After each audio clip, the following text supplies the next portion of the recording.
This channel does not promote any violent, harmful, or illegal activities. All content provided by this channel is meant for an educational purpose only.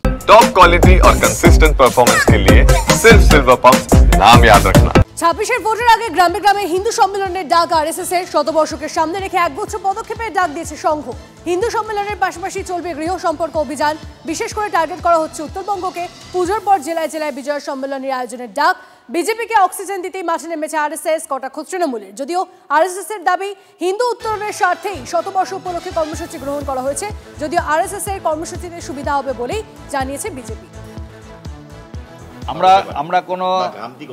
আমরা কোনো রাজনৈতিক কারণের জন্য কিংবা ভোটের জন্য কাজ করি না। আপনারা বলবেন যে আরএসএস তো ওই সময় রাষ্ট্র জাগরণের কাজ করেছে, বলবেন। আমরা সবসময় চিন্তা করি দেশ সমাজ এ সংকটমুক্ত থাকুক। তো সংকটমুক্ত রাখার জন্য আমাদের যোগদান হওয়া উচিত। এবার ভোটের সময় কি কর্মসূচি আসবে সেটা এখন ঠিক হয়নি। আমরা ভোটের জন্য কোনো কর্মসূচি নির্মাণ করি না, কিন্তু আমাদের যে কর্মসূচিগুলো আছে এটা সঙ্গে শতবর্ষের জন্য।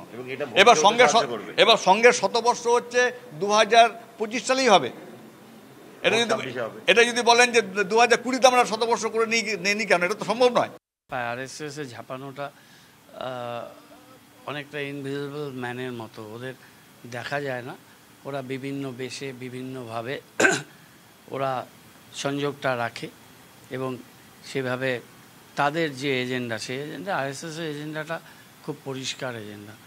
এখানে হিন্দু মুসলিম এসব বুঝি না, আমরা মানুষ বুঝি। সেখানে জাতি ধর্ম ভাষা সবাইকে মিলে আমরা সবচেয়ে বড় পরিচয় হচ্ছে আমরা মানুষ। সেই লক্ষ্যেই আমরা কাজ করব, সেই লক্ষ্যেই তৃণমূল কংগ্রেস কাজ করে। হিন্দুদের উপস্থিতিটাই পশ্চিমবঙ্গে সংকটের মুখে।